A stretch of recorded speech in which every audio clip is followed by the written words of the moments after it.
બનાસકાંઠાના સરહદી ધાનેરામાં નવા આવેલા પોલીસ ઇન્સ્પેક્ટરે ચાર્જ સંભાળતાની સાથે જ ગુનેગારોમાં ફફડાટ ફેલાવી દીધો છે।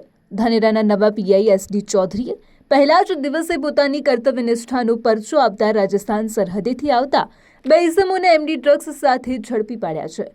પોલીસને ચકમો આપવા માટે બાઇકની હેડલાઇટમાં છુપાવેલું ડ્રગ્સ પોલીસે બાતમીને આધારે શોધી કાઢીને કુલ 3.56 લાખથી વધુનો મુદ્દામાલ જપ્ત કર્યો છે।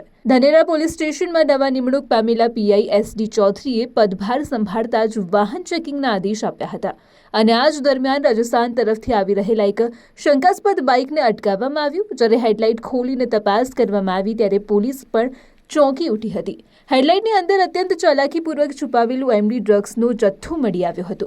પોલીસે ઘટનાસ્થળથી બે ઇસમોની અટકાયત કરી છે અને પોલીસે ડ્રગ્સના જથ્થા સાથે બાઇક અને મોબાઈલ મળીને કુલ 3,56,000થી વધુનો મુદ્દામાલ જપ્ત કરીને એનડીપીએસ એક્ટ હેઠળ ગુનો નોંધી આગળની કાર્યવાહી હાથ ધરી છે।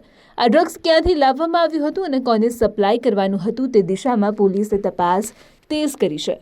પહેલા જ દિવસે પીઆઈ ચૌધરીની આ સપાટા બંધ કામગીરીએ ધાનેરામાં નશાના કાળા કારોબાર કરતા તત્વોની ઊંઘ હરામ કરી દીધી છે। ધાનેરા પોલીસની આ સફળતા બતાવે છે કે જો ઈચ્છાશક્તિ હોય તો સરહદ વિસ્તારોમાં થતી આવી ગેરકાયદેસર પ્રવૃત્તિઓ પર લગામ ચોક્કસ લગાવી શકાય છે। Suresh Galchar, DNR news, Dhanera.